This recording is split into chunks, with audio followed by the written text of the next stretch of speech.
तो guys 2024 finally खत्म हो चुका है और WWE की तरफ से लिस्ट भी निकल कर आ चुकी है इस साल के रेसलर्स की कि किस रेसलर ने कितने पैसे कमाए हैं। और इस बार टॉप 10 की लिस्ट सुनकर तो आप शॉक हो जाओगे कि इनमें कौन कौन से रेसलर हैं। तो शुरू करते हैं अपना काउंटडाउन। नंबर 10 पर आती है स्टेफनी मैकमैन। अपने विंस मैकमैन की बेटी चाहे अब स्क्रीन पर अपेयर नहीं होती, लेकिन फिर भी पीछे बैक स्टेज WWE के साथ इन्वॉल्व रहती है और इस साल स्टेफनी मैकमैन ने टोटल $2.5 मिलियन कमाए हैं। Number 9 the Miz. Shockingly WWE के टॉप स्टार द मिज भी इस बार इस लिस्ट में आते हैं। चाहे द मिज आजकल कोई गोल्ड नहीं जीत रहे और वाइड सिक्स सही मार खाते जा रहे हैं, फिर भी मिज ने इस बार अच्छे खासे पैसे कमाए हैं और इस साल की उनकी टोटल कमाई हुई है $2.5 मिलियन।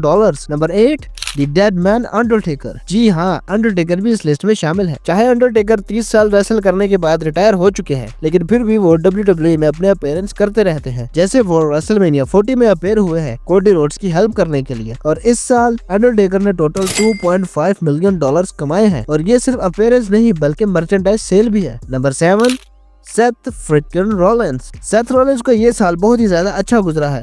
ये वर्ल्ड चैंपियन भी रहे हैं, कोडी रोड्स की शील्ड भी बने और मॉन्स्टर को भी गिराया है और इसके अलावा जो सबसे बड़ा काम किया है वो है उनकी इनकम और सेथ रॉलिंस ने इस बार $3 मिलियन अपनी जेब में किए हैं। नंबर 6 पर आते हैं सेथ फ्रिकन रॉलिंस की wife the man Becky Lynch. Becky Lynch ने 2024 में इतना खास अपीयरेंस नहीं किया। सबसे पहले उन्होंने रेसलमेनिया के अंदर मैच किया और उसके बाद वो गायब हो गई अपनी फैमिली को देखने के लिए, लेकिन फिर भी वो इस साल अपने हस्बैंड के बराबर ही पैसे कमा रही हैं और बेकी ने इस बार $3 मिलियन कमाए हैं। Number 5 AJ Styles. AJ Styles ने हमें बहुत ही शॉकिंग मोमेंट दिया जब वो रिटायरमेंट अनाउंस करके कोडी रोड्स पर ही टर्न कर जाते हैं और इनका फिर फ्यूड भी चलता है। उसके बाद एजे स्टाइल्स रिटर्न करते हैं और रिटर्न होने के फौरन बाद ही इंजर भी हो जाते हैं, लेकिन जो भी हो इस साल एजे स्टाइल्स ने $3.5 मिलियन कमाए हैं और याद रहे ये सिर्फ अपीयरेंस नहीं बल्कि मर्चेंडाइज सेल और मीडिया अपीयरेंस भी शामिल है। Number 4 the king of the Kings triple H. 25 साल रेसलिंग करने के बाद triple H back stage politics में शामिल हो गए और वो WWE के COO भी बन गए और अब सारा का सारा कंट्रोल ट्रिपल एच के हाथ में ही है, जिससे इनके इनकम में बहुत ज्यादा ग्रोथ भी हुई है और ट्रिपल एच ने 2024 में टोटल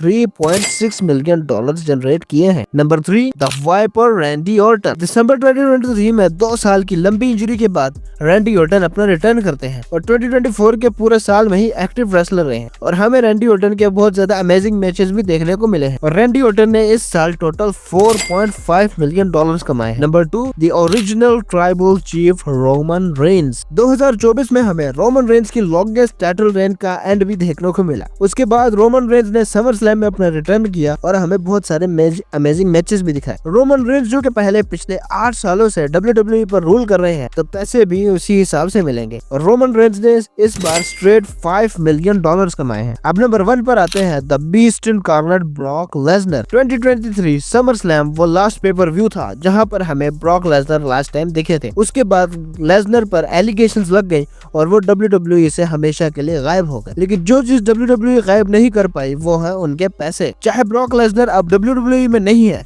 लेकिन उनके 5 साल का कॉन्ट्रैक्ट था WWE के साथ और ये लास्ट ईयर था। उसके बाद ब्रॉक लेसनर के एक्शन फिगर्स और मर्चेंडाइज भी बहुत ज्यादा सेल होती है, इसलिए इस बार ब्रॉक लेसनर ने टोटल $12 मिलियन कमाए हैं और ये रूमर्स भी चल रहे हैं कि 2025 में ब्रॉक लेसनर अपना रिटर्न भी करेंगे। तो देखते हैं क्या होता है। तब तक के लिए वीडियो अच्छी लगी हो तो वीडियो को लाइक करके चैनल को सब्सक्राइब कर दो। मैं आपसे मिलूंगा अगली वीडियो में, तब तक के लिए आई एम आउट।